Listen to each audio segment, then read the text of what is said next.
Shout out mga kabaryo. I-share ko lang sa inyo kung anong pagkakaiba ng budding, grafting at marketing. Kasi karamihan sa atin tinatawag na grafting, basta tinatawag na lang na marketing kahit hindi naman ito ang tamang tawag sa pag-propagate ng mga seedlings. Okay. Ang budding mga kabaryo, ito yung tinatanggal ang buds ng isang stock o seedlings at pinapalitan ito ng iba. Linalagyan ng ibang bud para ito ang mag-grow. Yung dating stock ikakat na yon. Tulad ho nito. Yan. Ito ang halimbawa ng budding. Dali ito yung stock niya, ito linagyan ng ibang buds at ito na yung lumaki. Yung dating stock pinatay na, cut na. Okay? Ang kagandahan ho ito, ayan. Isang taon lang namumunga na siya.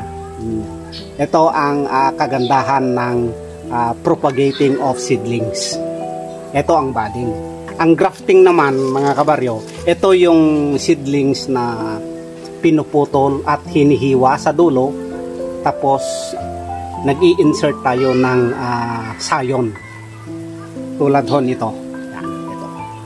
Ito yung stock, ito yung dating stock nya, ha? Yan, nakat siya at nahiwa, tapos na-insertan ng sayon. Ito yung sayon na namumunga na, nakuha sa namumunga ng puno. Kaya in 3 years mamumunga na rin ito. Ito ang tinatawag nating grafting. At ang marketing naman mga kabaryo, dito natin siya pinapaugat mismo sa sanga. Okay, tinatanggal natin ang talukap nito at nilalagyan ng lupa at dito natin siya pinapaugat. Yun ho ang marketing.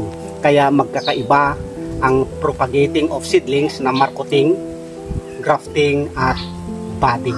Ang kagandahan ho ng pag-propagate ng seedlings mga kabaryo, tulad ho nito. Ayan, maliit pa lang ang stock niya pero namumunga na siya. Ayan, 6 months pa lang yan, namumunga na. Yan lang ho mga kabaryo, salamat sa panonood.